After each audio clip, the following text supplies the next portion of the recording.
Good morning. This morning I will make another video with questions and answers. I received a lot of questions and I'm really eager to answer each one of them. And for me it's really an interesting adventure. I make every video first in German and then I answer the same questions in English in this video. And I don't know what I'm talking. I don't know what I will say. So it happens often that I answer the same question differently when I speak English. Sometimes it is as if I'm a different person. And the meaning of my answer is basically the same. But the way I express it is different in each of these two languages. And for me this is very interesting. Yeah. So, I received a letter, a real letter, on paper. I love these letters. If you have questions, you can write to me via email, but you can also write to me by regular mail. And I love to receive real handwritten letters, and I answer each of those handwritten letters also with a handwritten letter, and I have a lot of fun doing this. But even when I answer via email or via letter, the real answer always comes through a video, because I would like the answer to be available for everybody and not only to one recipient. So I received this letter, a beautiful letter, and I want to quote one paragraph of this letter and talk about this one paragraph briefly.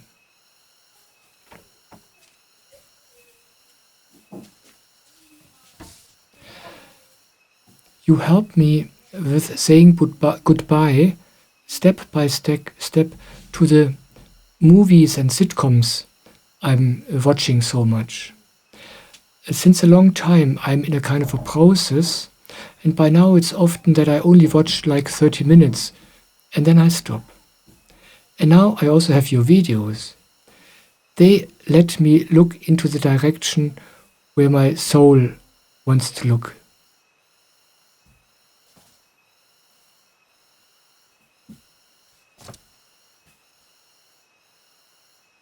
Yeah, thank you. I want to briefly say something about this. You know, often we have judgments about what we do. Often we have judgments about how we are. And we think, this is not spiritual. This is a hindrance for my spiritual path. And especially watching movies. Yeah. Especially when we watch movies where we think, these are stupid movies. But we love to watch them. Soham, my spiritual master, he was in the habit for many, many years to watch Star Trek movies. He watched the cinema movies, but he also watched all the episodes. And he used to carry around with him, we were traveling for years and years, we were traveling from city to city where he held his satsangs. And he had a whole folder full of DVDs with all the available movies from Star Trek. And he loved to watch them. Every day he watched them. And that's the way he dealt with this. Yeah? When he had lust to do something, when he had lust to entertain himself, no matter how senseless it might look like, he just did it. And then there comes the point where you're done with it. He did this for a few years. He knew every episode, every movie inside out. And then at some point, it was gone. And he never watched a movie never watched an episode ever again. And that's how it works. Yeah, when we allow ourselves to be the way we are, when we allow ourselves to follow our curiosity, our energy, no matter what we think about it, then we can explore this, we can enjoy it, and then comes the point where this habit or this subject is done for us. Really done, and it leaves our life. But what we usually do is that we don't allow ourselves to be like this. We think, this is a waste of time, or this is not spiritual, I shouldn't do this, I should be mature. But the desire to do so, the interest, remains. So it never leaves us. Yeah? And that's not good. That's how we get into addictions, for instance, when we don't allow ourselves to just do it as much as we want. And that's how Soham did it. And I learned from him this, of course, and I have done it exactly the same way ever since. And I had many things I like to do where I thought, this is stupid, this is not healthy, this is not good for me. But what can I do? So I just followed his example, I followed his advice, and I just did it as much as I wanted, but consciously. I was really there. Yeah, when it was movies, I watched the movies, really enjoyed them as much as I could. And then at some point, it just is gone. You don't even, you don't think about it anymore. You have no interest in it anymore. You don't even notice that it's gone. It's just not in your mind anymore. Yeah. Yeah, so this is what I wanted to add when I read this letter. There's, we can do these things as much as we want until they're not interesting for us anymore. And then you find better videos, and I'm honored by that.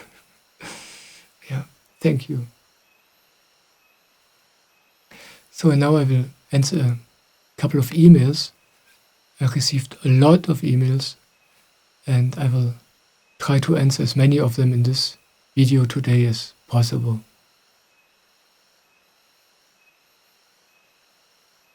And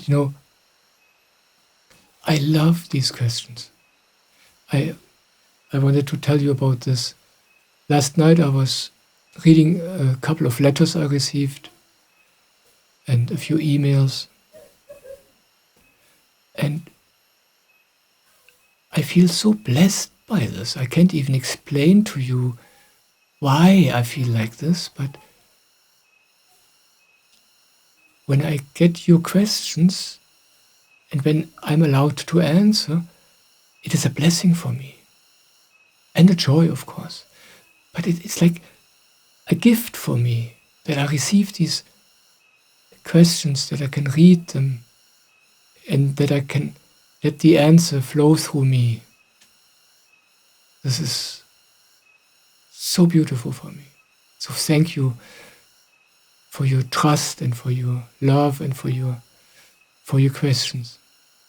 Yeah. So this is from Kai, and he has 3 questions. I have seen many of your videos, and I get a feeling of authenticity and calmness when I listen to you.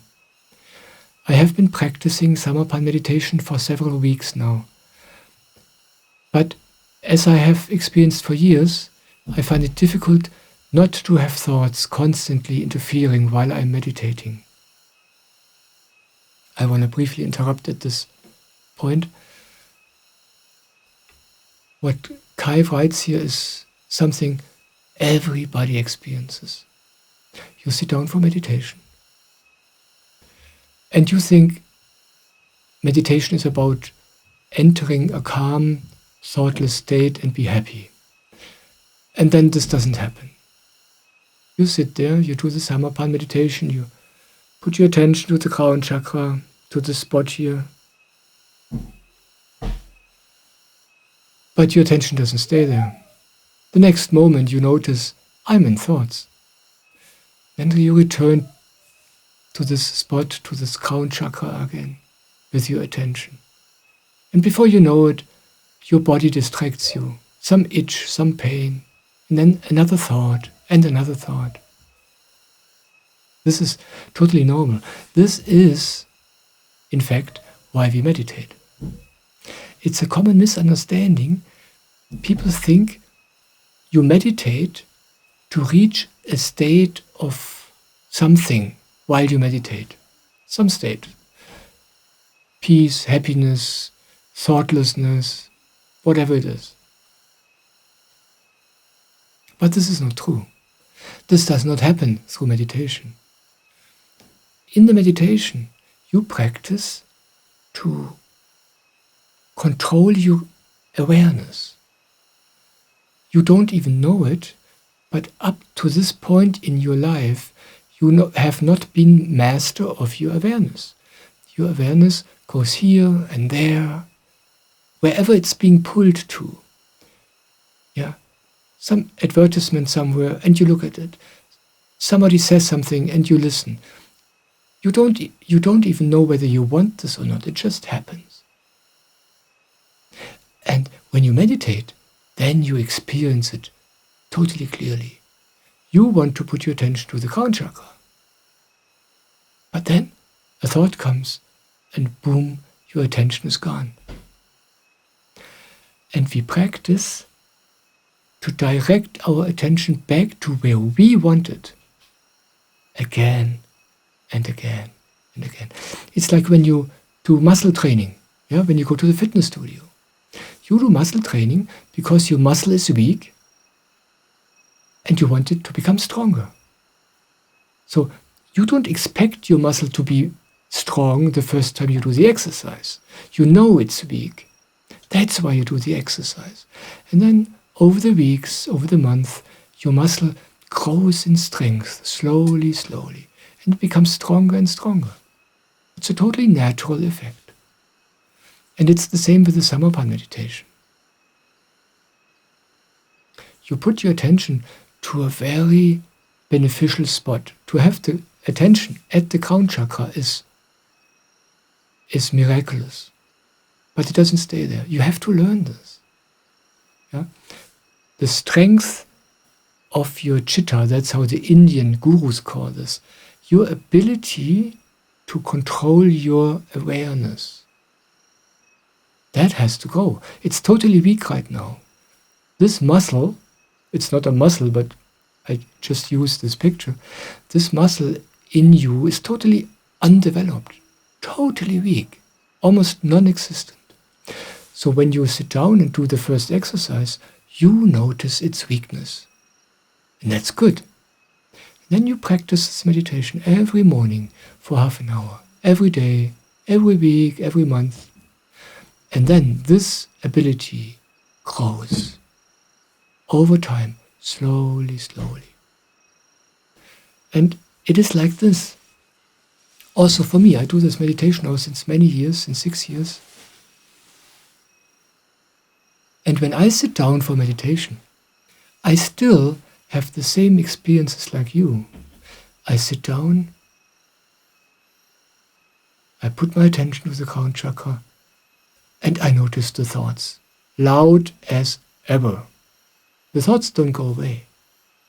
But in the meditation, I become more and more able to reach a calm and thoughtless state rather quickly.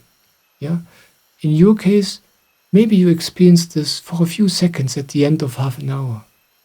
But over time, this gets easier. But the thoughts don't go away. They always try to pull on you. So that's not a bad sign. But your strength to control your awareness, that grows. And the fruits of this you experience not so much in the meditation itself.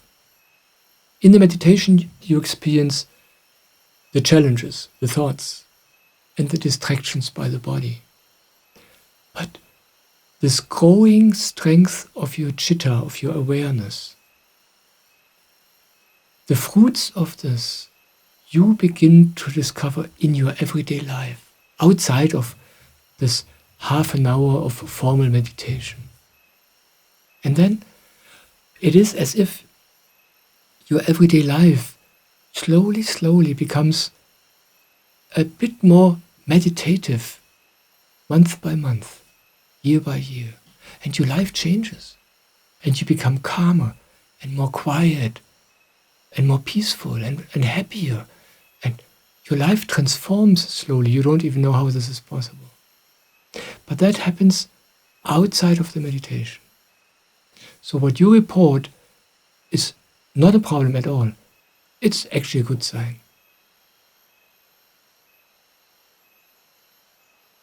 So, now I have 3 questions. What is the difference for you between your master Soham and your guru Shivkrupanand Swamiji? You use these terms quite specifically for both of them. And I'm interested to know how you arrive at this. What do you mean by this?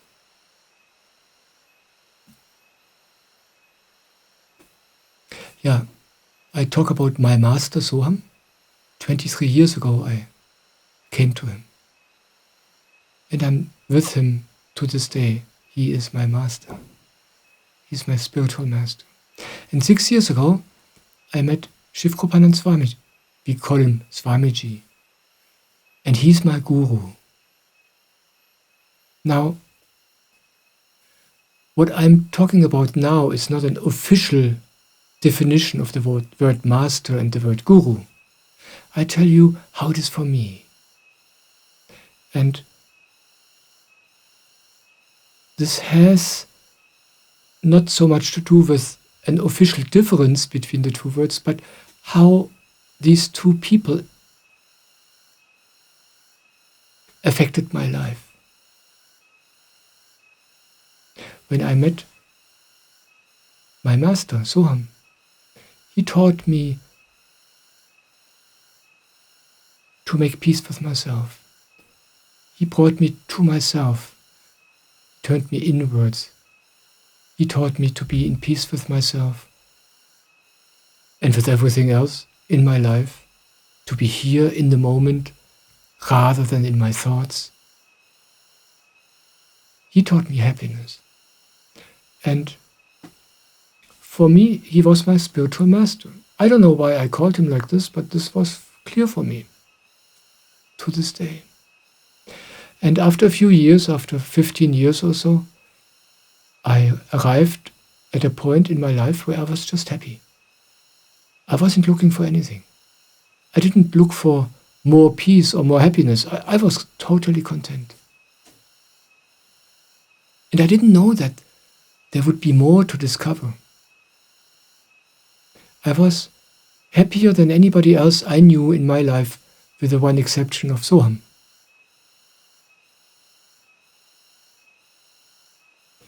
And then Swamiji came into my life 6 years ago. And with him, the Samarpan meditation. Swamiji is the guru who brings the Samarpan meditation from the Himalayas into society. And, for me it was like, there I was totally happy with my master. I had everything I ever wished for and much more. I wasn't looking for anything. And then this guru came into my life. And suddenly I realized what I was actually here for in this life. Yeah. It's like he opened my eyes for what's really possible. With Soham, I reached further than I ever dreamt about in this life. But when Swamiji, my guru, came into my life, it felt like Soham had just prepared me for my guru. as if I just was done with kindergarten and with Swamiji and with the Samarpan meditation, I entered the real school. For me, it was like being with Swamiji is having God in my life, literally. And this sounds a little bit weird to you, I know. I know that this person is not God. I know that no person can be God. This is totally clear to me.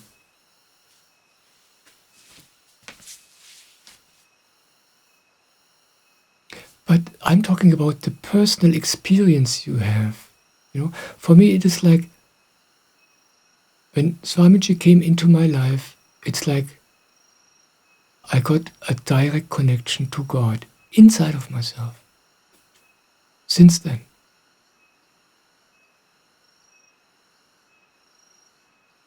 And before that, I didn't know that this is possible.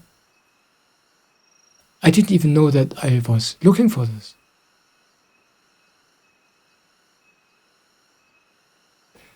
That's the difference for me between how it was for me with my master and with my Guru Swamiji. It's a totally different level. It's a totally different magnitude.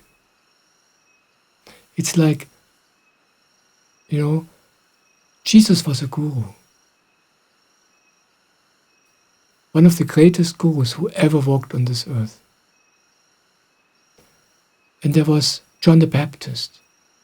He was a spiritual master in his own right. When John the Baptist was preaching and teaching, he had a huge following. Many people were learning from him, were his disciples. And then, one day when John the Baptist was at the River Jordan and teaching and baptizing, Jesus came along. And when John the Baptist met Jesus, he bowed down and he said, "I'm not even worthy to touch your feet." And he told all his disciples, "Go to him.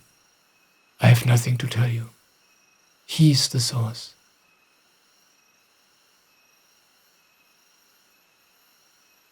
That's the difference between a master and a guru. And Soham told me the same thing. I remember one satsang where he spoke about this after Swamiji had come into our lives. He said, I feel like John the Baptist. Now Jesus came into our lives. God personified.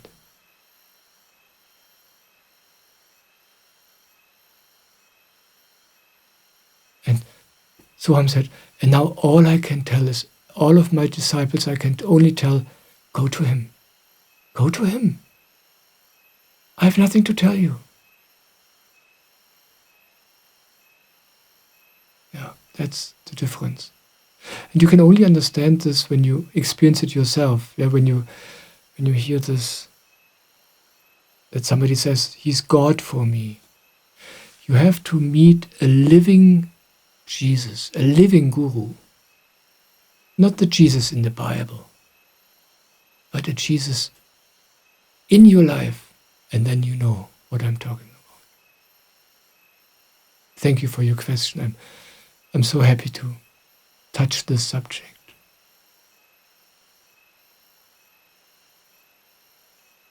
And the second question from Kai. I'm currently planning a longer trip to India and wanted to ask if you have any suggestions for good ashrams that host at least one enlightened person, and if it is possible to visit your guru.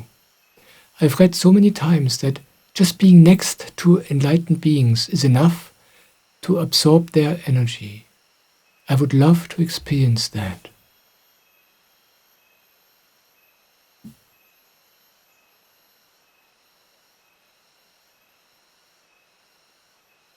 It's easy to experience enlightened people.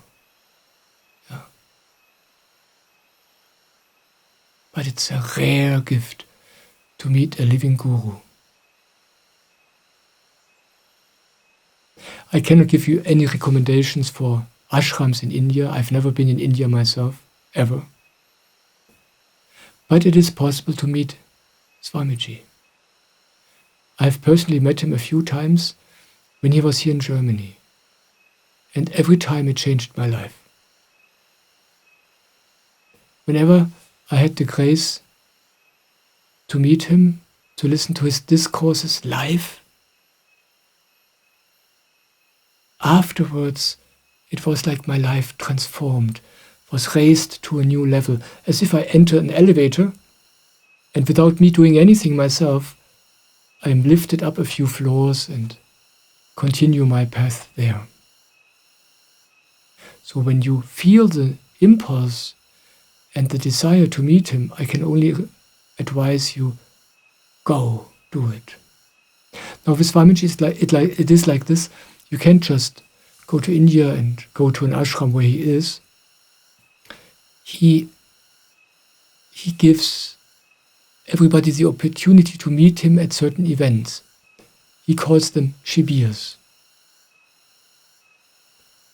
And with Swamiji, these Shibirs are called mega Shibirs because so many people come that they are really huge events. The last events in India, there were, 40 or 50,000 people coming. And it is an amazing experience to meet Swamiji together with so many people, meditating together with so many thousand people, together with Swamiji. This is an amazing experience which is incredibly helpful in one's life. And Swamiji will have one of these mega Shibirs now in December. It starts at the 19th of December and it goes for a week in India. And Swamiji said this will be his last mega Shibir. He will not do another one of those events ever again. I don't know why he says this, but that's what he said. There's also an ashram in India where Swamiji lives, but I'm not sure how easy it is to go there and to stay there. You would have to find out for yourself, but I will be happy to give you the contacts you need to inquire for yourself. But if you want to meet him, my recommendation is attend this mega Shibir now, this year in December. This is a unique opportunity. Yeah. And I will put some information on my website and also in my next newsletter. If you are interested, subscribe to my newsletter and you will get the information right into your inbox.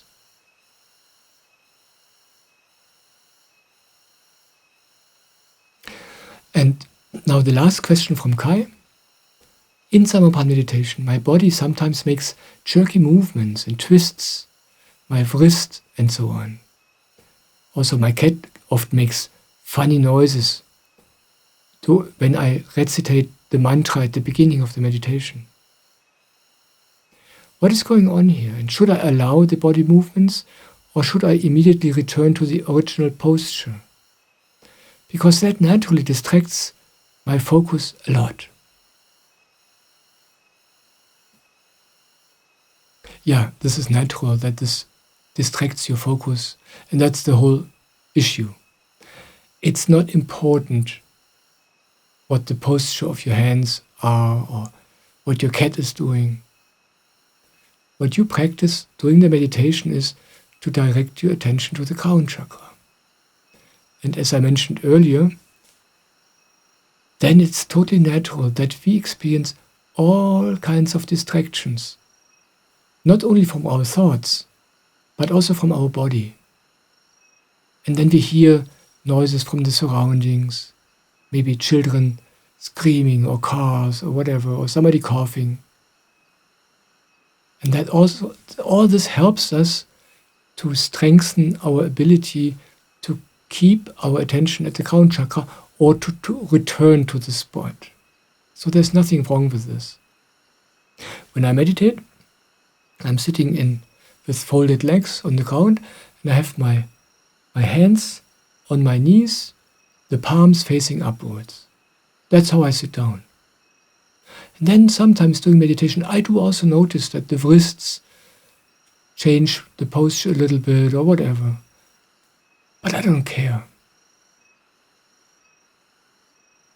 This is not important. Yeah? The important thing is what your awareness does. Thank you for your questions, Kai.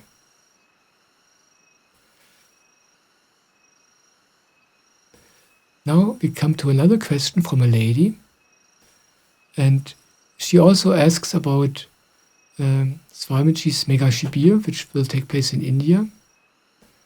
But this is another kind of question. An uncertainty and worry has arisen in me as to whether I could be at a disadvantage in my spiritual development if I don't travel to Swamiji's Mega Shibir in India. I don't feel drawn to go there now. I also wonder whether it is necessary for moksha, for liberation, to have participated in such an event in India, or whether moksha is independent of this. And what do you think of the various messages I read about the Shibir? I feel like there's pressure being put on us to come there. Are those who come to Samarpan meditation after this last Shibir out of luck? Have all of those missed their chance which they will regret until the end of their lives? Would you like to tell me your feelings about this?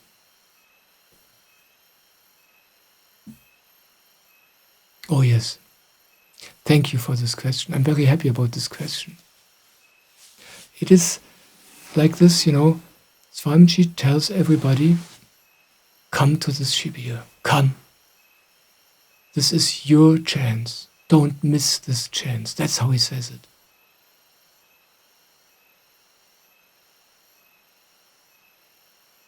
And I want to tell you how I experienced this.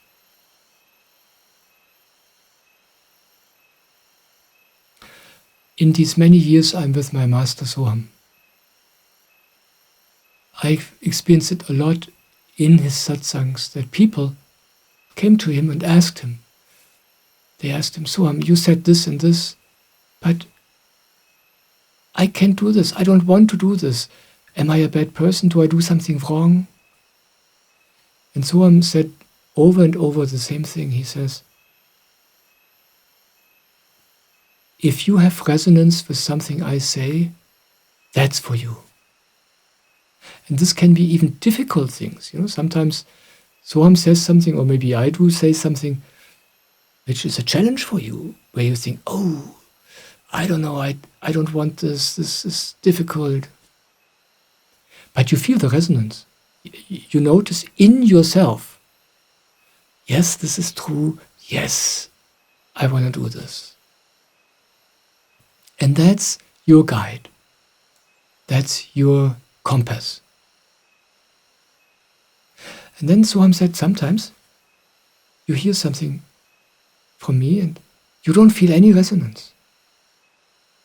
And then you feel bad. You think you should do this, but you don't want to. But if you don't feel this resonance in you about anything, it's not for you. It's that simple. It's totally simple. Yeah? Life gives you a direct compass inside of yourself about what to follow and what not to follow. Now, Swamiji is very clear and very outspoken about his advice to attend this Shibir with him. He said, don't miss your chance. You will regret it until the end of your life. And he's talking to many, many, many people.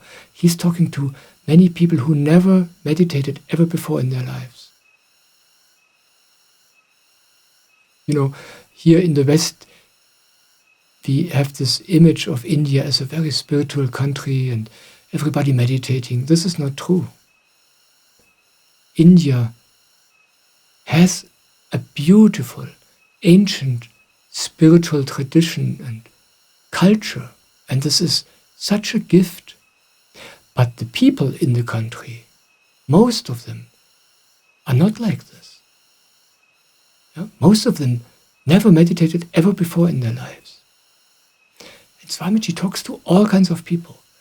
He talks to these people and say, if you listen to me right now, come.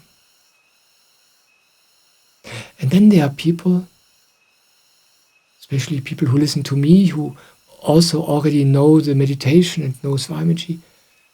Sometimes people who are on their spiritual path since many, many years, who are meditating since years. Sometimes even people who consider Swamiji their own guru since years. And then they feel a conflict.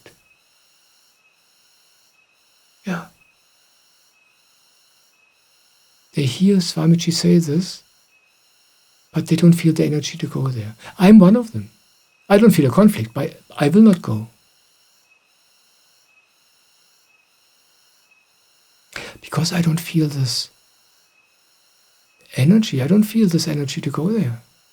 So I can't go. But I meditate every day. Since 6 years, since I had the first contact with Swamiji, I'm full of Swamiji. It's like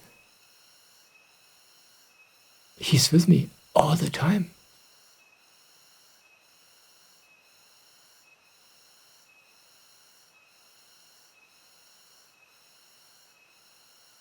And you can attend this Shibir also online. There will be transmissions, I think, all around the clock for 7 days. And the discourses where Swamiji speaks live, you can watch, I think it's in the afternoon, European time. You can watch it here. And that's what I will do here at home, together with my wife and the children.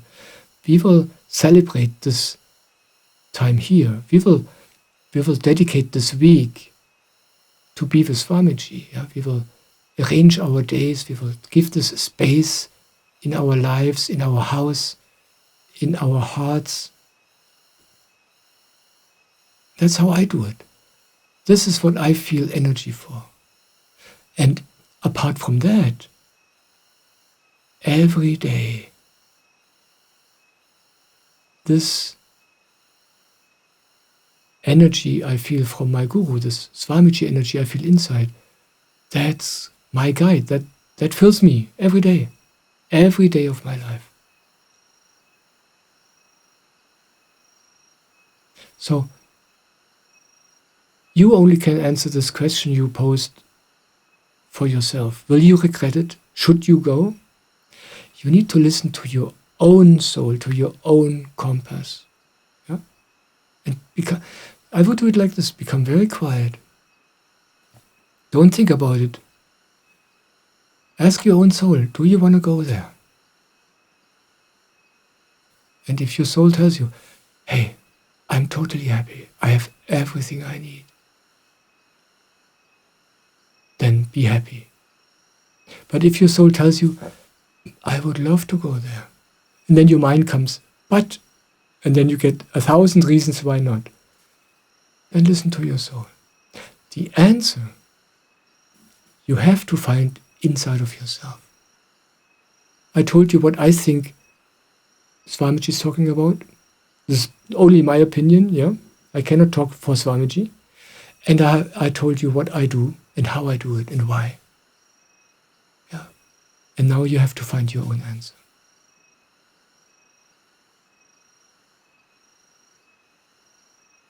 And I'm totally radical with this, I do what my own energy tells me to do.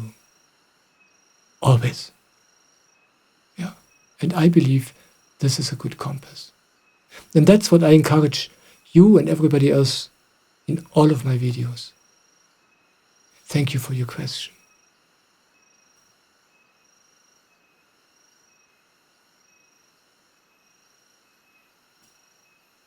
So, what else do we have?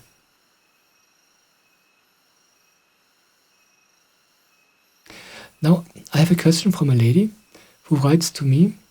She previously asked me about what I believe is the difference between breathing meditation and the Samarpan meditation. And this question, which I'm reading out now, refers to my answer, which I gave a few videos ago. So she writes, unfortunately, I do not feel the same way as you, that Samarpan meditation is something completely different than the breathing meditation. You say it takes time, and I often think that I'm running out of time in terms of age. When you say years and years, I think, oh dear, years? I might not have them anymore. And then I console myself with the next life. It's certainly not the point, but I want to get as far as I can in this life. I'm already looking forward to the end of year satsangs with you, and I'm definitely taking part via Zoom.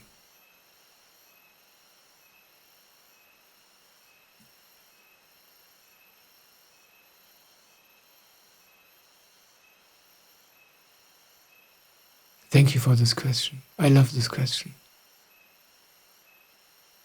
Yeah, it is true. I tell you again and again, it just takes time. Yeah. When you want to find the meaning, the true purpose of this life, if you want to find God, if you want to enter heaven, whatever you call it, it's all the same. If you want to find moksha, liberation, if you're listening to me, you're on the right path. Not because I'm the answer to everything, but if you listen to a weird guy like I am, that means you're open, you're looking into the right direction. You will find your path. That's what I mean by that. And if you meditate, it's just a matter of time. Everything will develop at the right time, at the right speed. Swamiji speaks a lot about it, that it's very important that all these changes which are happening thanks to the Samarpan meditation, that they happen slowly. They need to happen in a slow, natural way. It's like something in you grows. Yeah. It's not supposed to happen fast. It's like, when you go to the grocery store, you can buy fruit and vegetables, and they all look great, but they don't taste like anything. They taste like nothing. They're completely tasteless and barren of nutrition. They have no value. But they grew fast and look beautiful. When you grow vegetables and fruit at home in your garden, without fertilizer, without anything artificial, they grow slow. And they look funny. And they taste delicious. Because they were growing at their natural pace. That's important. So it's not a problem that it's a slow process. It's important that you allow this process to be slow. Only then is it good. Everything else is illusion. Everything else is a big detour. Now you say you're afraid that you might not have enough time in this life. This cannot be true. It's like you designed this life, so it helps you. This life, the way it is, with every detail, is not like this by accident. It is like this on purpose, and you know this.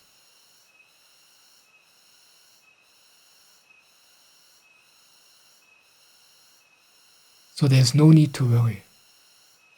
If you The only important thing is that you have your attention into the right direction. Yeah? If for you money and success and friends and fame is important, then you will gain this somehow in this life. Somehow. But of course you will not find happiness and moksha, liberation. But if you have your attention inwards, if you meditate, if you only have this desire to meet this heaven, this God I'm speaking about, that's enough. You don't have to run, you don't have to go anywhere. You just have, the only thing you have to do is be where you are and look into the right direction. And when you do this, you will have all the time you need in this life to arrive and to come home. It's inevitable. You will get the time. Yeah? If it is like that you need 50 more years, you will have these 50 more years, although you cannot imagine.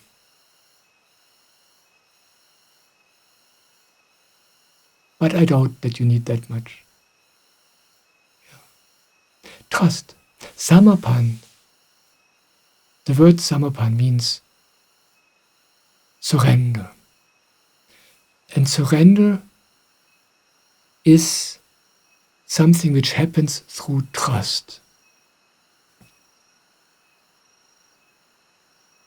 When you do the samarpan meditation, when you go with your awareness here to the crown chakra, you can only do this when you abandon all of your thoughts inside of you.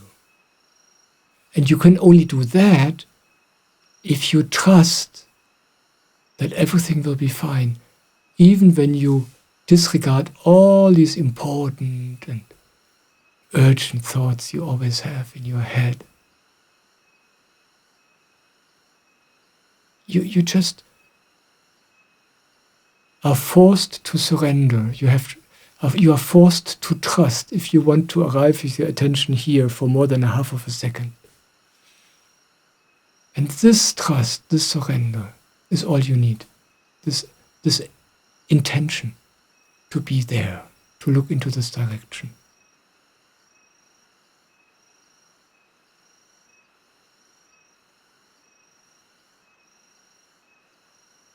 Yes, and I also look very, very much forward to these 2 special satsangs we will have together on December 31st and January 1st.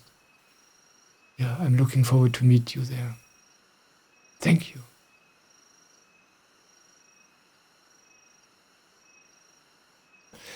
Now we have a question from Christopher. I made a resolution a few years ago not to incarnate again. I don't know if you can make such a resolution. You once mentioned the karma-free meditation that you do. Would you like to tell me about it?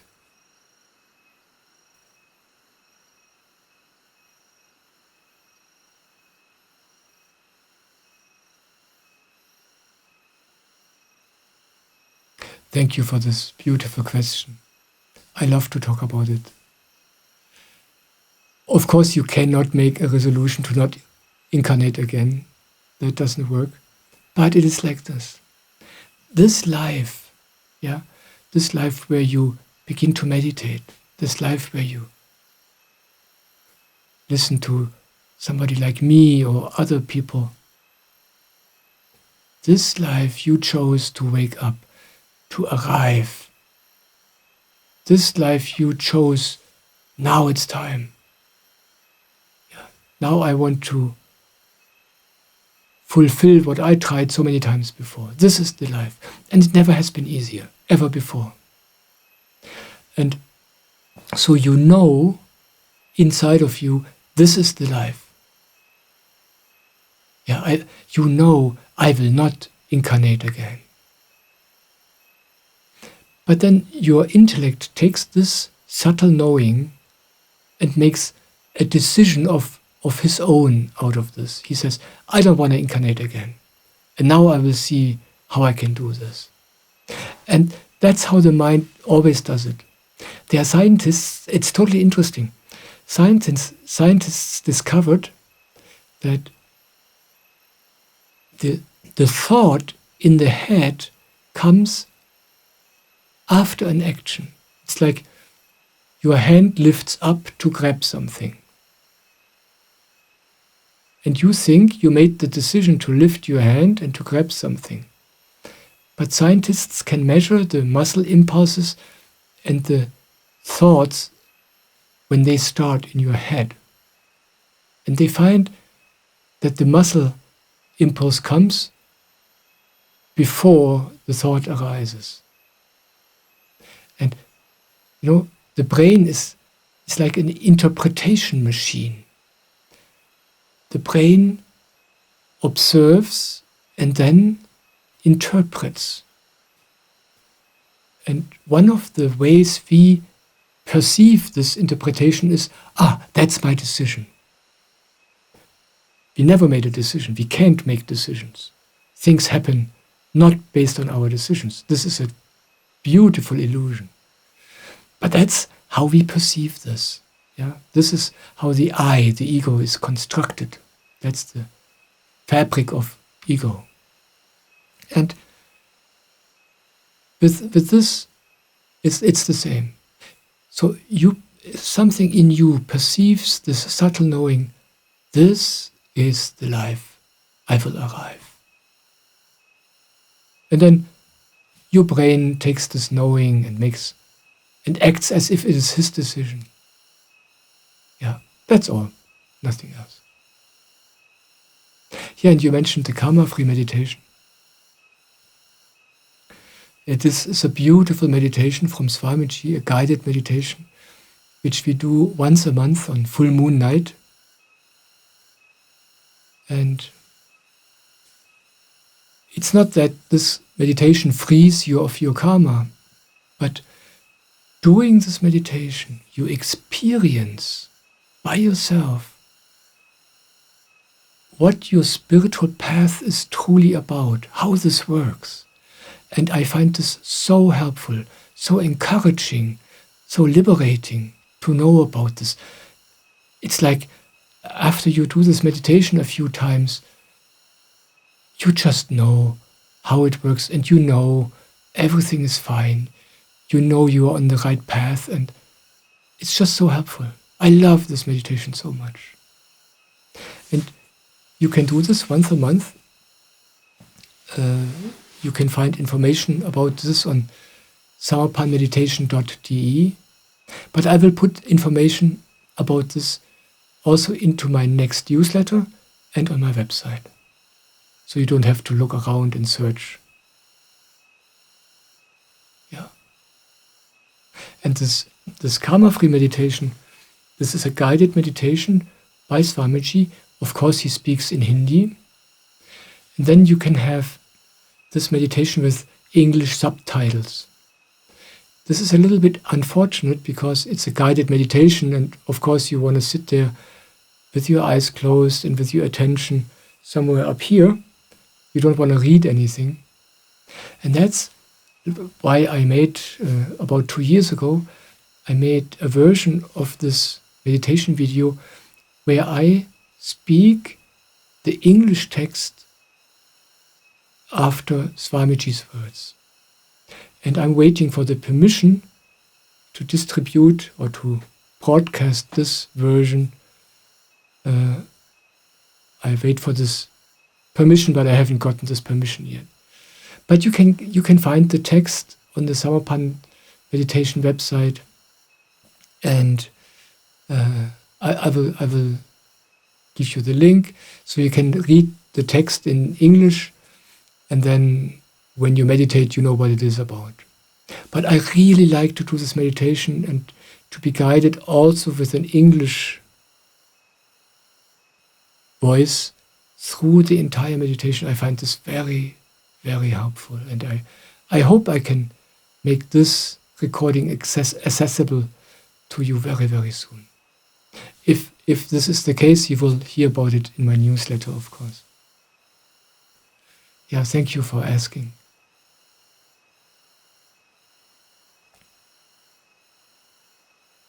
Now we come to a question from a man about sexuality. And this is a question which is totally dear to me. I'm 38 years old now. And for as long as I can remember, I've basically lived in a kind of a love-hate relationship with my sexual energies and desires. I love and crave sexuality as much as I am then completely overwhelmed by it with what comes up for me. What exactly is this? I don't even know if I can name it clearly, but it almost seems as if these animalistic forces keep drowning out my heart. As if lust is always louder than love. As if I'm coming into contact with sides of myself that I simply can't look at in love. And I believe that I keep skipping over an area inside of myself, a deep vulnerability and probably also a hurt.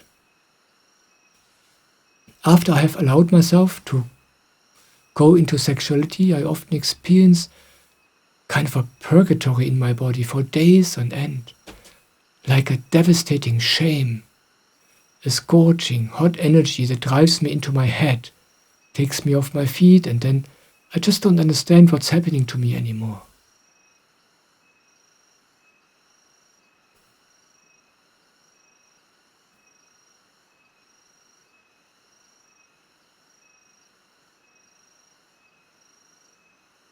Thank you for writing to me about this. Thank you for your trust. The subject of sexuality for men is very close to me because I'm living in a male body. And I know from my own personal experience everything you are writing about. It can be like this.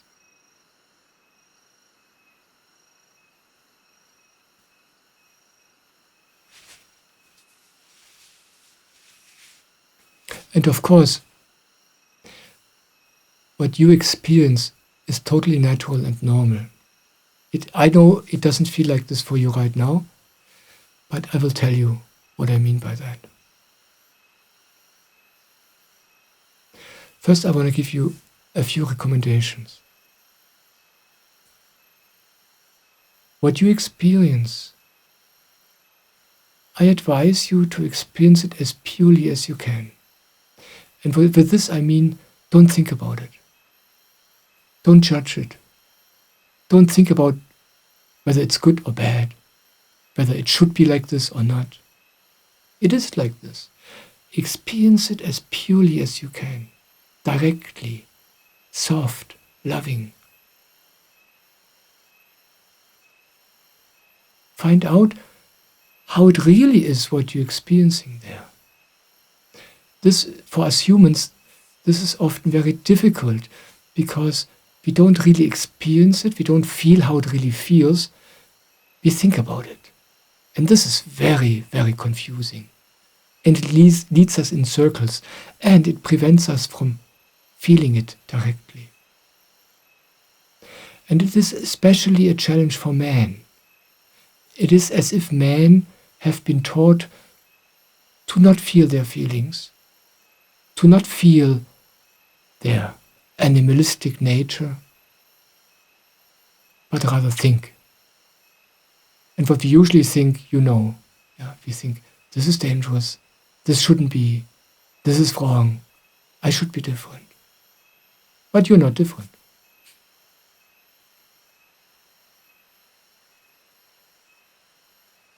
And I made videos about this before because this is such an important subject for men. A man feels like remote controlled by these forces, as if you have no control over yourself.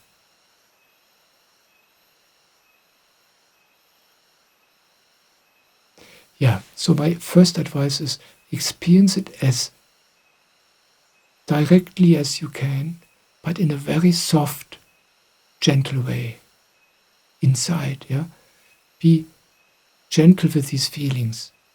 Allow them to come. Allow them to be there. These energies, these experiences you have. Yeah, explore them quietly, lovingly. And then you see yourself do things, you behave like an animal. You think, where's my love? Experience it. Be there. Love yourself like this. You can do it secretly, yeah? Quietly, inside of yourself. Nobody has to know.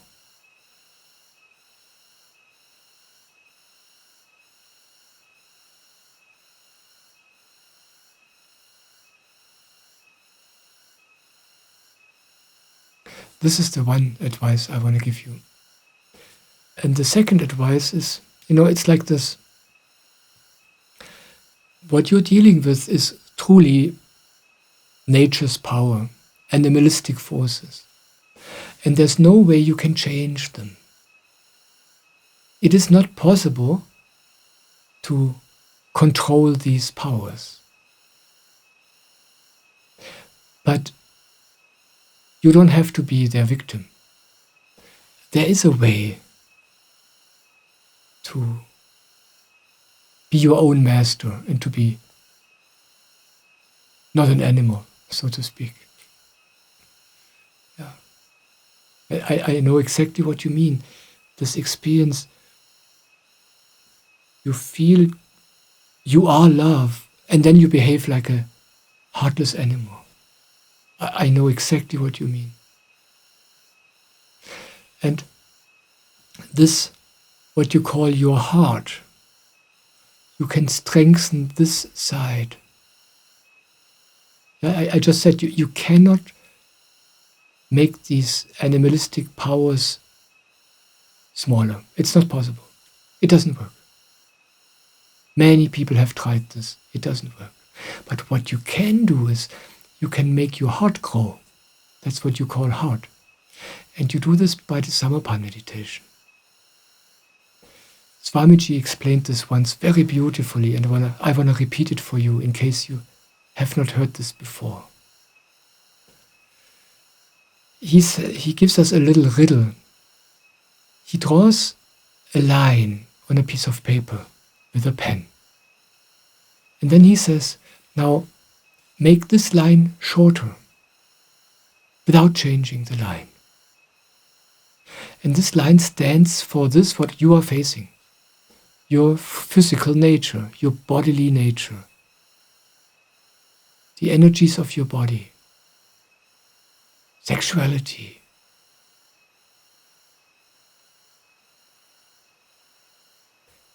And Swamiji says, you are not allowed to make this line, to change this line. You are not allowed because you can't change this line. It doesn't work. But how to make it smaller? And then he takes the pen and he draws a second line next to the first. And he makes this line longer and longer and longer. And the longer this second line becomes, the smaller the first line looks in comparison. And that's how it works. When you do the Samarpan meditation, you don't know it, but what happens without you knowing automatically, this soul part in you, that's what you call heart, that gets strengthened slowly, slowly over time. It gets stronger and stronger and stronger. And right now you feel as if this physical nature is the boss in your life. And it is true, it is like this. But slowly, slowly, your soul starts growing. And it becomes stronger and stronger. And at some point, it's stronger than your physical nature. And it keeps growing and growing and growing. And I can tell you out of my own personal experience, there comes a time where all what you experience now is completely unimportant. It's not a problem at all anymore. You still feel the energies, you still feel the desires, but they have no power over you anymore. It's like you can look through them.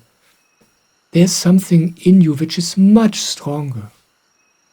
In a natural way. You don't have to fight against yourself. It's just that your soul is so strong that there's no problem whatsoever. There's no reason to fight with yourself. There's no reason to suppress anything. It's just that your soul is the boss now and leads you in a different direction. And this is such a beautiful, natural, authentic way.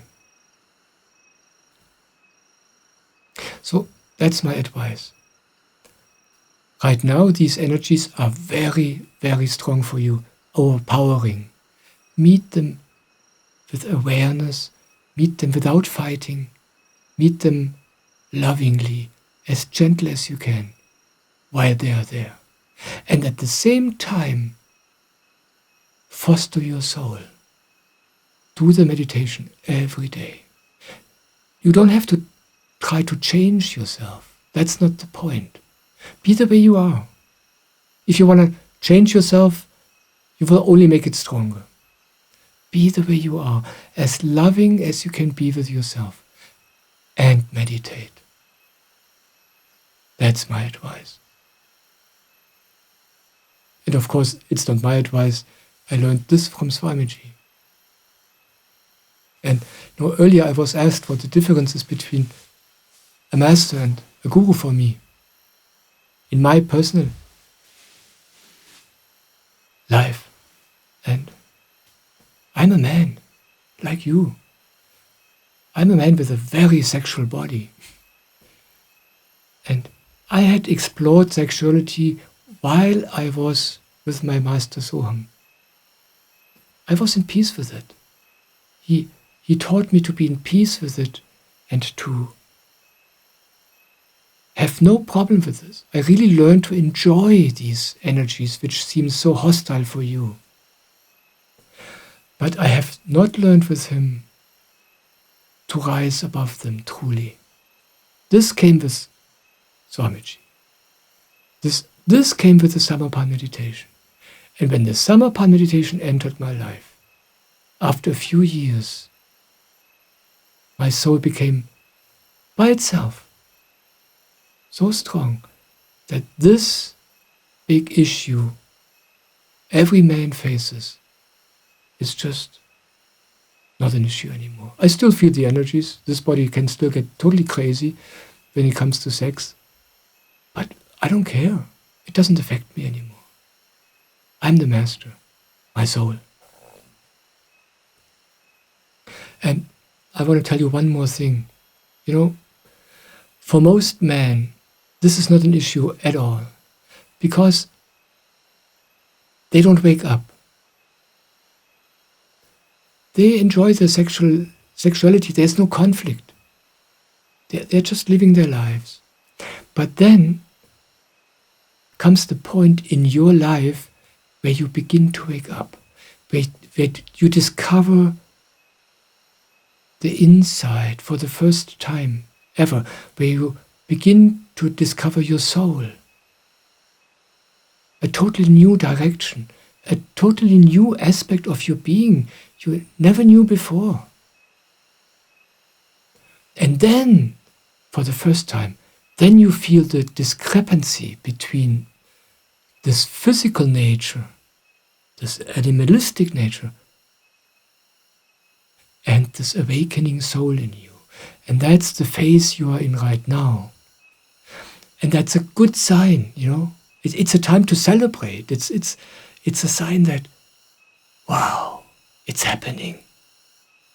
But it is also painful at times and difficult at times, because you are in this phase where you become aware, where you become awake, but your soul has not developed yet. So you feel at the mercy of these energies, and you feel the pain of it. But this is not a problem. It's a good sign. It just comes with the territory. It just comes with the path. It's It's a short in-between phase. Just meditate every day. Allow yourself to be the way you are, and this will change. It doesn't take long. That's how it is in my life. That's how it works. On my website, I think I have 3 videos about this subject, where I specifically talk about this, because it's such an important issue for us men.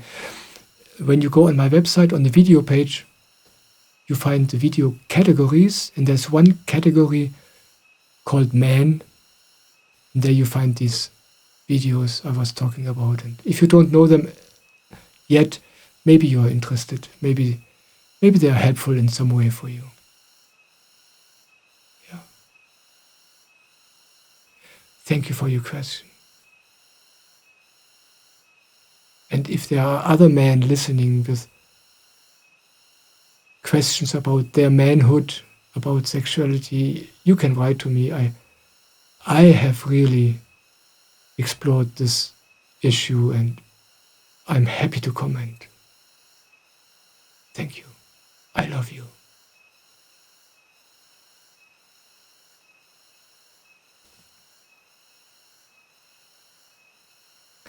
So let's see what else is there.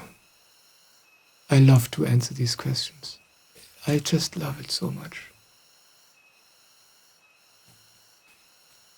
How do you deal with feelings? For instance, fear, anger, annoyance, sadness. Especially, how do you do it when they are very intense? And how do you deal with physical sensations? For instance, tension, nauseousness, feeling cold, or with body pain, especially when the body pain is really severe. And what do you do if, in addition to the feelings or physical sensations, there are stories and thoughts about it, like you end up in a whirlpool of thoughts?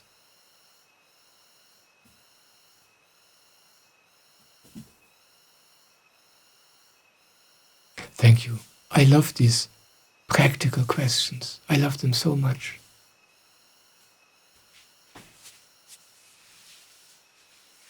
You know, often it looks like spirituality is something which has nothing to do with real life.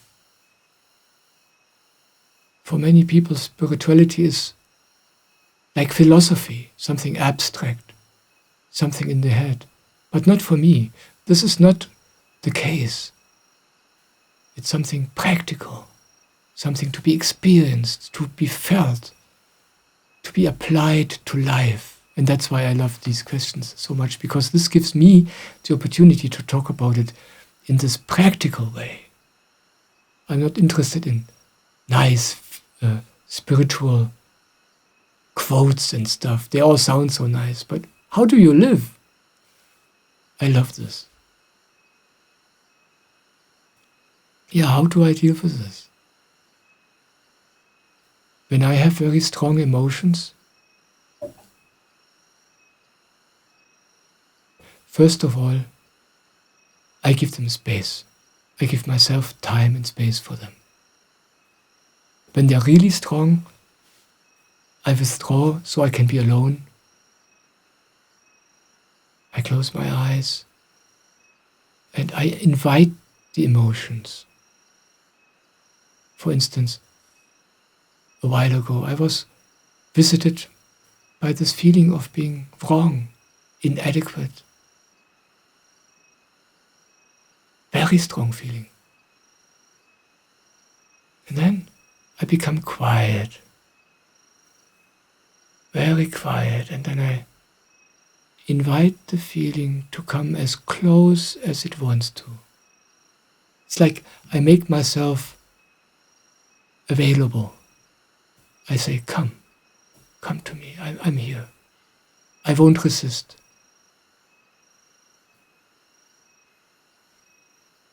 You know, our normal reaction to strong emotions is that we keep them away from us. We might not notice this so directly, but we reject them actually. Yeah, we want to keep them at a distance. And this makes them very strong. But when you do the opposite, when you give up all resistance and invite them in, softly, gently, then it's almost like you discover that they are in reality they're very shy, these emotions, very, very careful, waiting for you to open the door. Then they come slowly, slowly, very careful, they come closer, and then you meet them inside of you. That's how I do it. That's what my master Soham taught me in many, many years.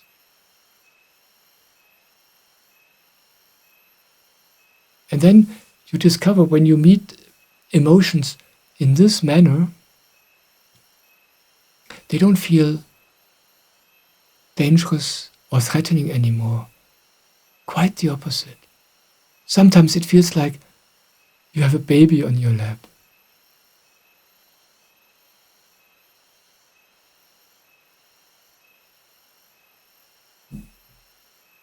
And you asked about physical sensations.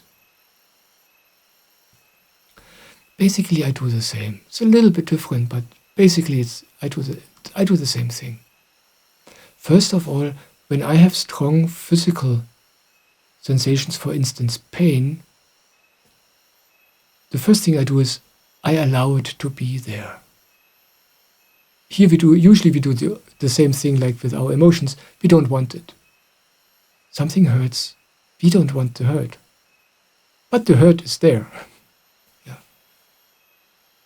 And the body has its reasons for hurting. Yeah. And by just allowing the pain to be there, really allowing it, saying yes to it, okay, it hurts. Now, I feel this physical sensation as directly and gently as I can. And it is my experience that then it's the easiest for the body to deal with the problem, whether it's an itch or a pain or anything like this. And by the way, I do the same thing with pleasant physical experiences too.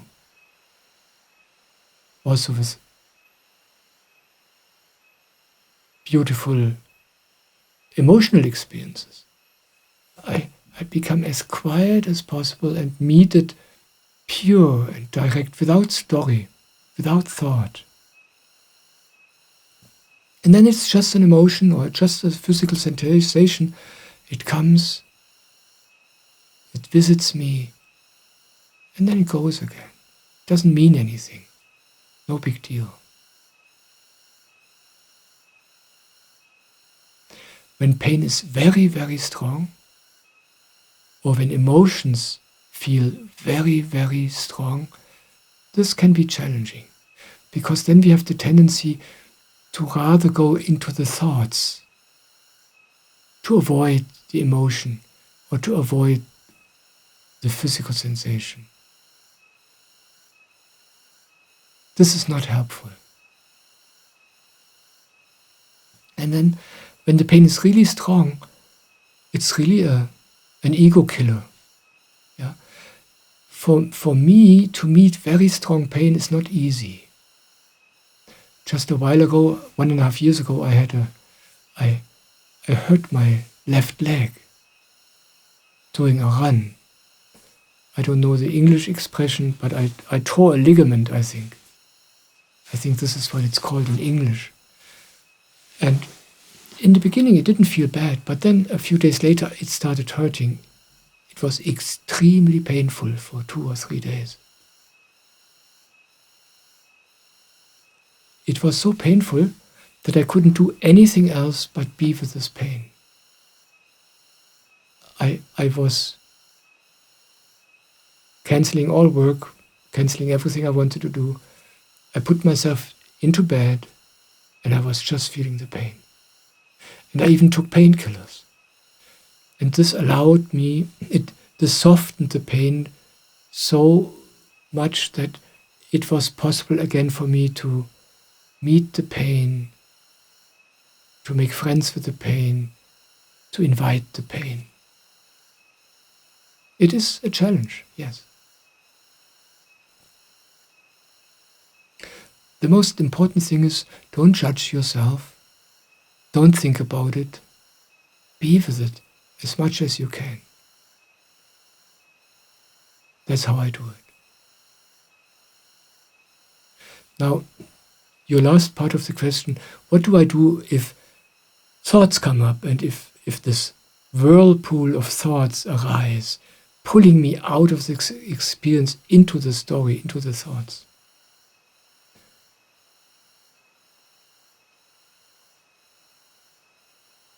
When that happens, there's nothing you can do until there is a moment where you notice it. There is this one moment where you notice, oops, I'm totally lost in thoughts. That's the chance. There you can decide, okay, I want to let go of these thoughts. I don't want to give them my attention. I decide to give my attention to this difficult emotion or to this difficult physical sensation. It's like you have to say yes to it.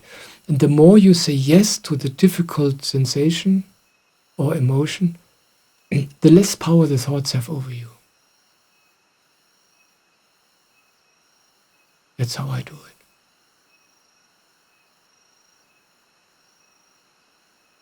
Thank you for your question. Thank you.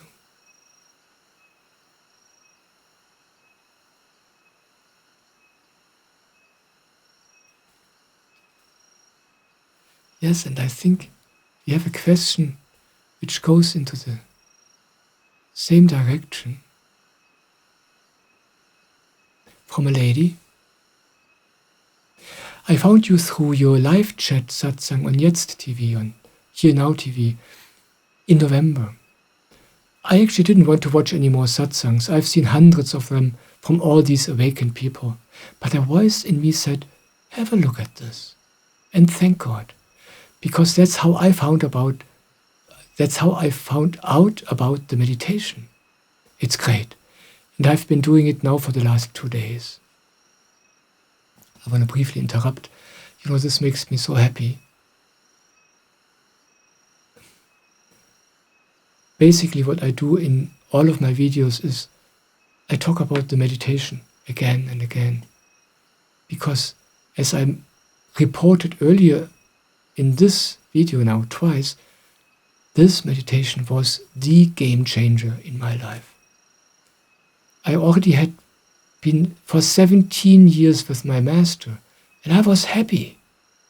But when the meditation came into my life, it changed everything. That's why I talk about it, because I know it works. It solves every problem.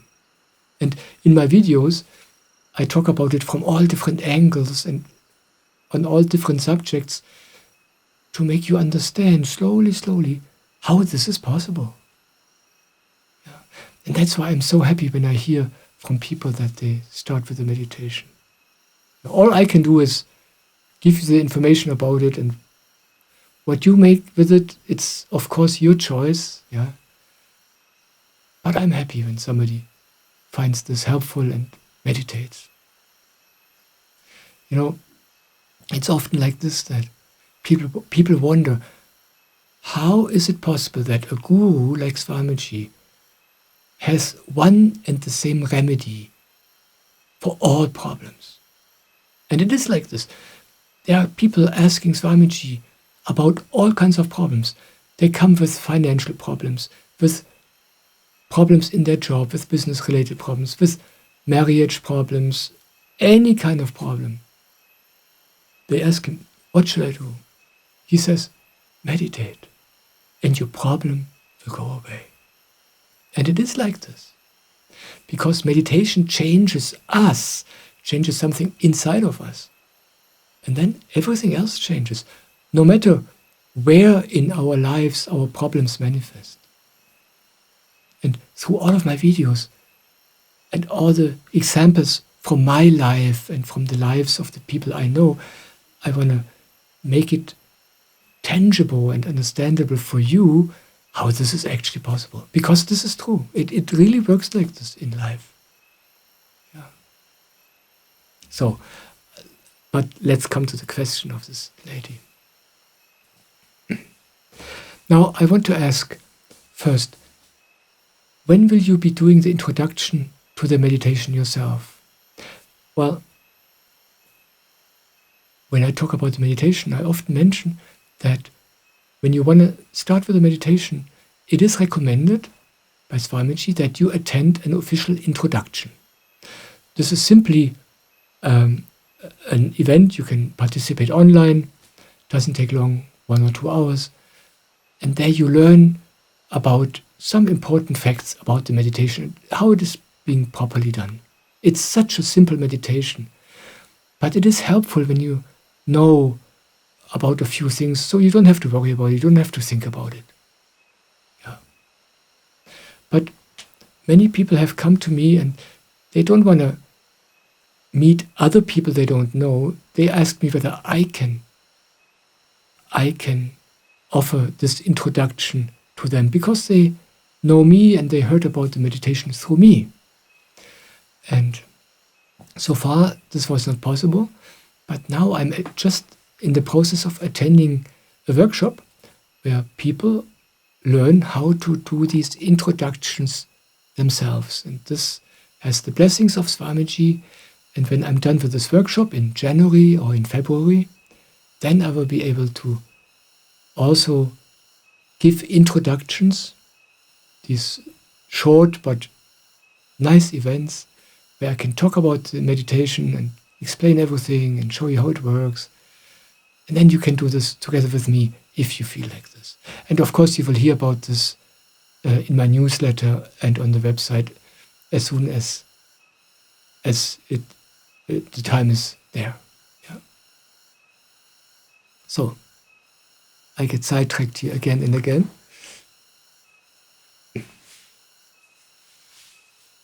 Now, how can I accept severe physical pain? Due to my cancer disease? And how can I accept the disease itself? I have renounced conventional medicine so far, and I do a lot of things that are available on the alternative market. And now I also do the meditation. It's easy for me to embrace, for instance, bad weather and just allow it and be with it. But I can't do that with severe pain. It's hardly possible to focus attention on the crown chakra during the Samarpan meditation for me. Somehow it automatically goes to the area where it hurts really bad.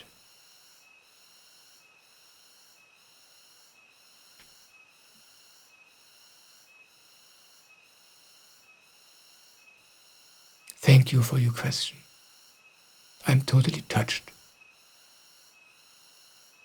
You know,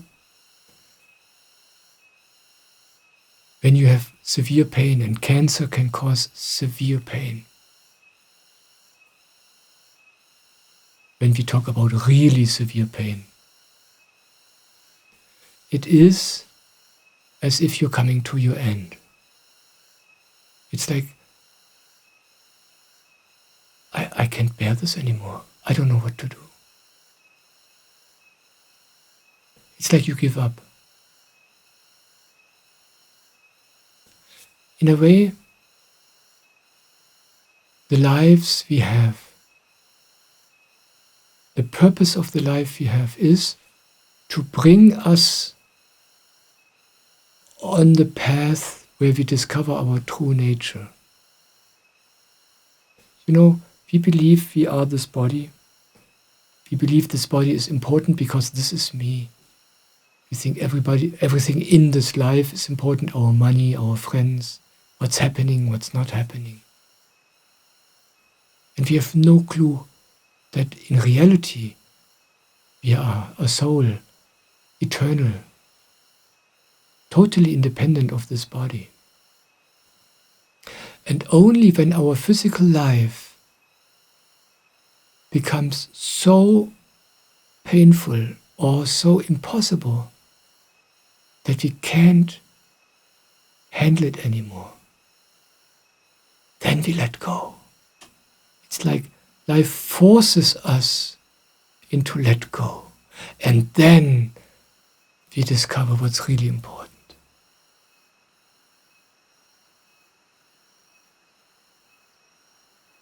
So there's this pain you have, and you have no idea how to handle this pain. You can't handle it. This pain is handling you. Take this pain.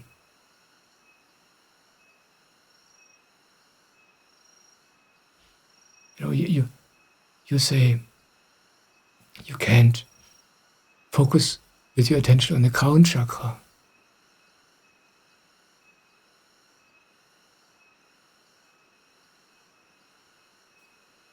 Take this pain and bring it with you to the crown chakra. Say, Swamiji, or if Swamiji is not your guru, take it to God or to Jesus. Yeah? God, here I am, here's my pain. Yeah.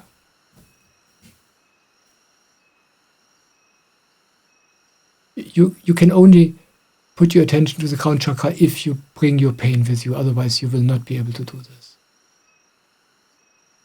And bring everything else. Yeah, you can say, God, I met my master. This pain is my master. I have to surrender to this pain. I'm helpless. I'm completely helpless and powerless in the face of this pain. Here's my helplessness. Here's my inability. Here's my pain. Take it. Accept me like this. And then you rest there as well as you can. And whenever the pain pulls you away, come back with the pain and with all your feelings about it. This pain is an ego killer, you know.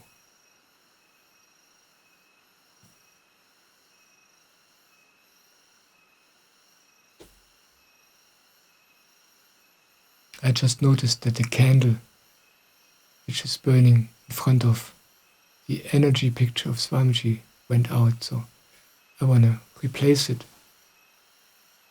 Briefly, one moment.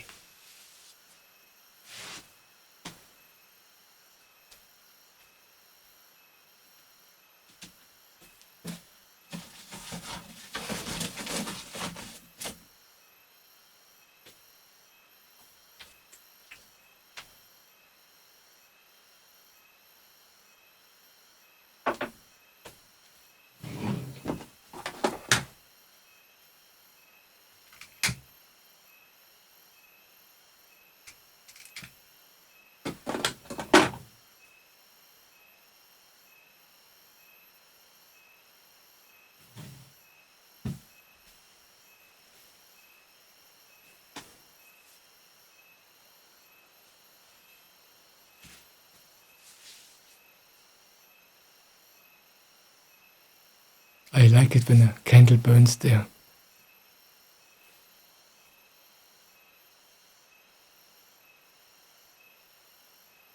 Yeah, surrender to the pain, love the pain, and bring it with you to the crown chakra.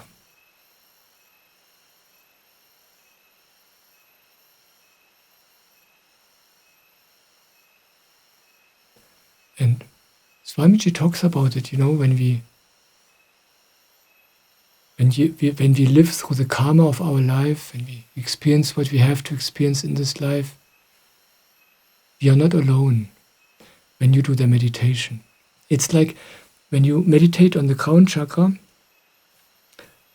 you get connected to millions of other souls, all the souls which are following Swamiji since many lives. And it is as if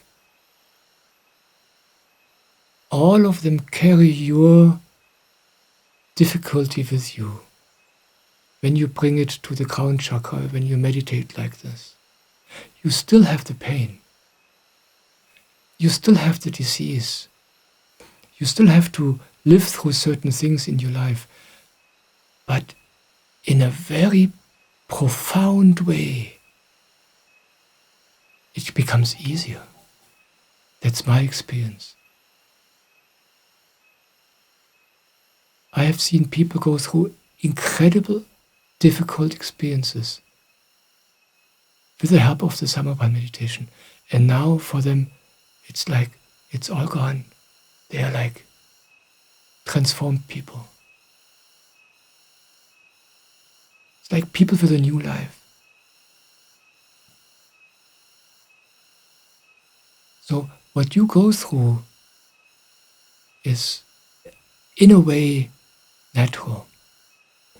There's a man who gave us his own example.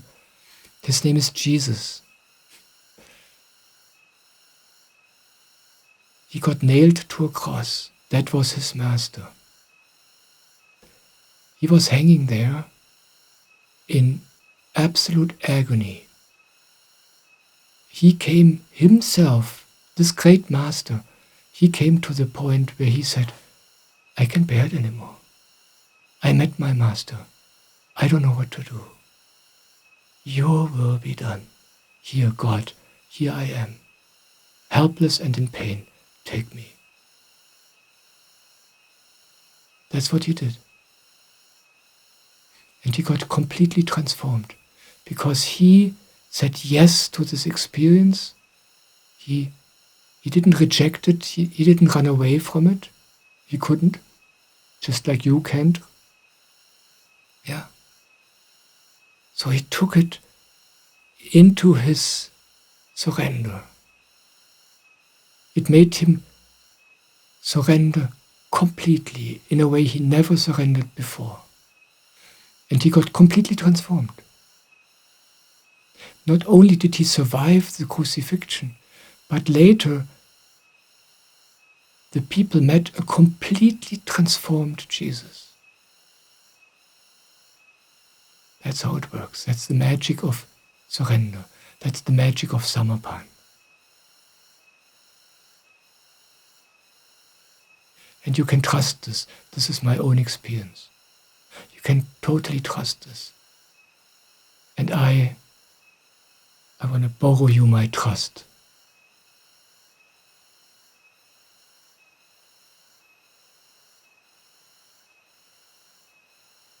Thank you for asking. I love you.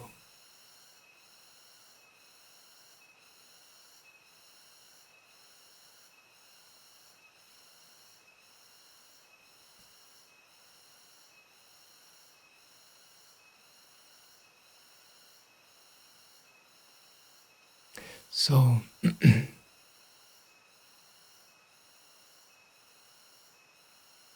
and we have another question where it's also about the body and body symptoms. I took care of my sick mother for a long time. She was in a coma and then she died. At that time I started to suffer from a voice disorder which got worse over the years, and it is now very debilitating. Now my question. I'm sure that something caused me to lose my voice while she was in that coma. I have this idea in my head that there was some kind of transmission between my mother and me, because I was with her during that coma almost constantly. Is there something like that? That she didn't want to take something with her unspoken, which caused this kind of transmission? What do you think? And I would also be interested in what you think about how the body speaks in symptoms to us.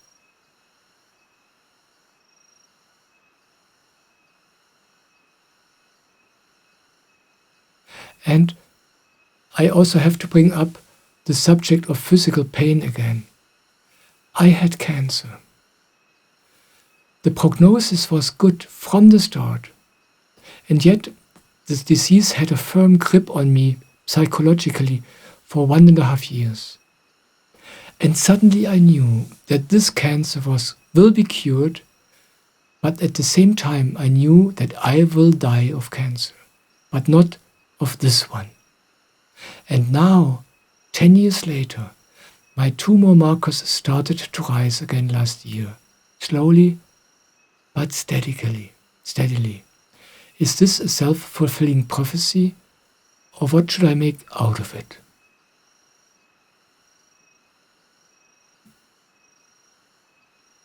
Thank you for your question. I'm also so touched. I'm always so touched when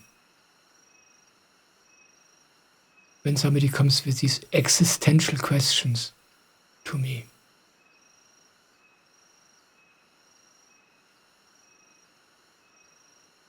Yeah, first of all, I speak sometimes about that it is helpful to look at what these body symptoms help me with. For instance, when somebody is so sick that he or she cannot work anymore, to see, okay, what's the good about this? And then when people do this, they discover, wow, I really needed this time for myself, and I was not able to take this time. I had to get sick so I would stop working.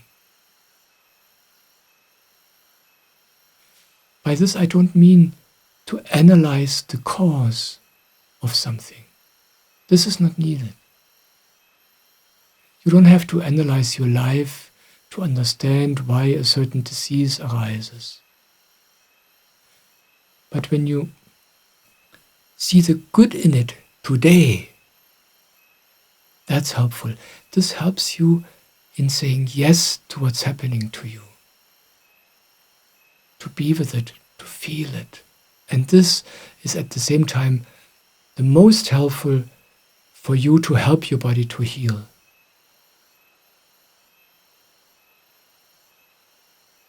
So it's not about analyzing anything. It's rather to see, this helps me. Yeah? You say, this voice disorder prevented you from functioning properly, and this obviously was good for you. And now it's still an issue for you. So look again, what is it? What forces these symptoms? What do they force me to? Maybe you need to be more quiet. Maybe they want to force you to be more inside and less outside. Inside, you don't need this voice.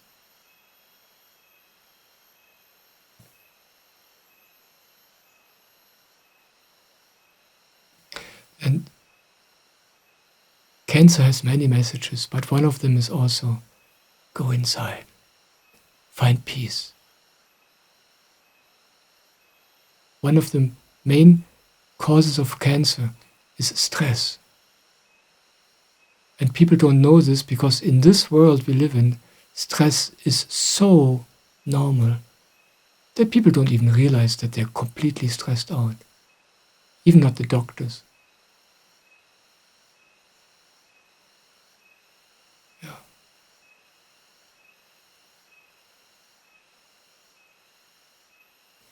When I read your email, it sounds like you're at peace with what's happening with your body. And this is wonderful. I can only encourage you to go on in this direction.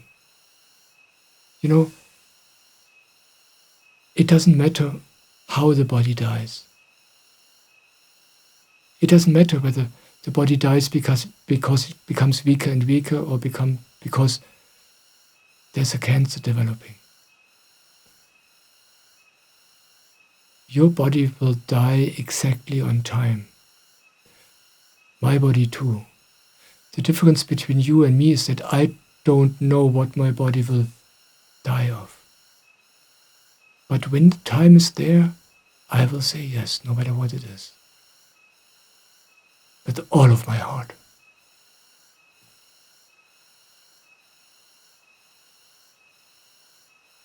Ultimately, these lives we live are tools to guide us inside.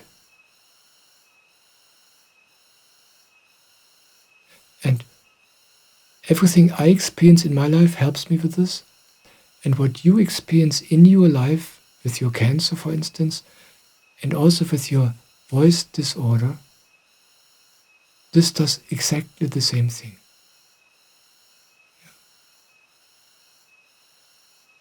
That's the help.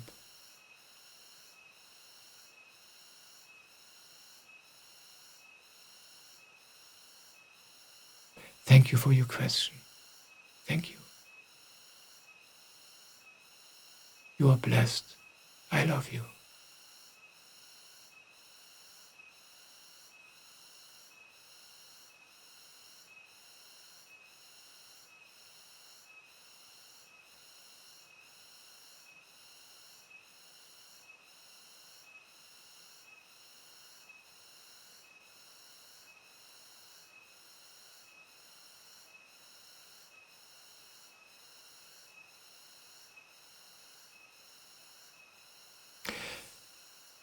I will read one last question, and then I will stop for today.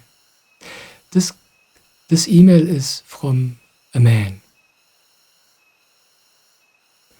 I have had a prostate operation 7 years ago. Unfortunately, it all happened far too quickly back then. After that, I had radiotherapy, and the results were very good. And now, the medical numbers are just sensational. I'm really lucky. And I'm seeing an urologist who has now given me 2 hormone injections, but I tolerate them very badly. Now, my heart is telling me to take a new path, the natural path. At the moment, I'm in Austria and I'm doing fasting. Dear Michael, I would be grateful if you could tell me something about this.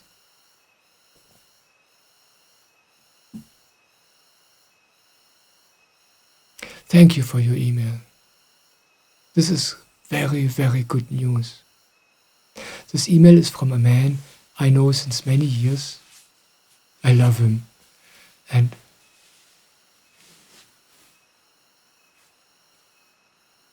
I experienced this time he reports about 7 years ago. I heard about the operation, the surgery he's facing, and I remember how quickly everything went back then. And I'm totally happy to hear that you discover a new path. This is such good news.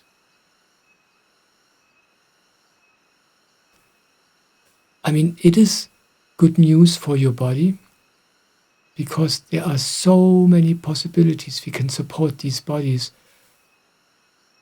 So many possibilities many doctors have no clue about. I'm doing this myself since 40 years.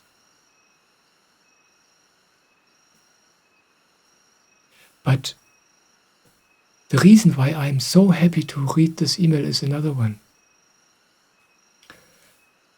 Normally, we live our lives and we believe everything we are being taught. We live the same life like everybody else lives. We work, we treat our bodies like everybody else treats their bodies. And we have no idea why we are here. And then comes a time in life where we, by some grace, by some miracle, discover, wait a moment, there's another way. I have to explore this. And I feel crazy, I feel weird, and even if I'm the only one in the whole world, but I have to find out. I wanna check this out. And when you do this for the very first time in your life, it doesn't matter whether it concerns your body or your spiritual path or whatever. That's the time where you leave the flock, where you go your own way. And when you do this, whole heaven rejoices.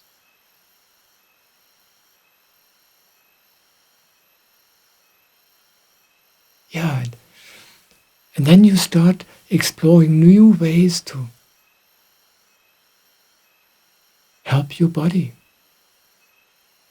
And you can learn there so much. It's such a beautiful area, so much to discover.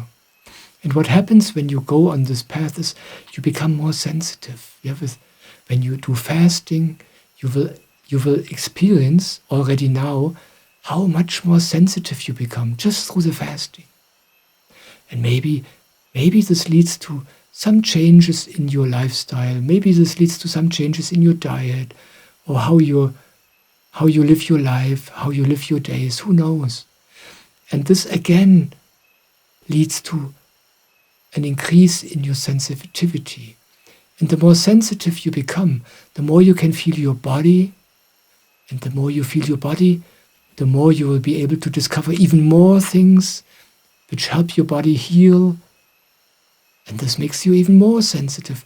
It's like a self-promoting development. And the same happens in the spiritual area. This heightened sensitivity makes you more aware to everything, to your soul, to God. And that's why I'm so happy. And what you can do to support this is, I don't know whether you do this already, but if you do the Samapan meditation regularly every day, this will boost your sensitivity. This will boost your antenna. This will make you more capable of feeling your body, feeling your soul, feeling the truth, feeling what's good for you. When you meditate every morning, you might not feel the change immediately in the meditation itself, but over time, your inner wisdom, your compass, your inner guide becomes stronger. And you will find your own way easier and easier. This is such a beautiful help from the meditation. I'm really happy to hear from you, and I'm curious how this adventure will continue and unfold for you. Thank you for your email. Thank you. All the best. And I thank everybody, every one of you for your questions. Thank you.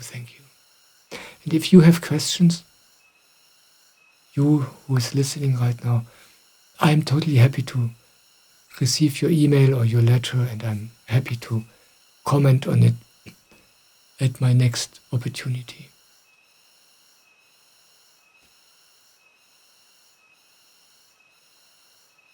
Thank you for being here.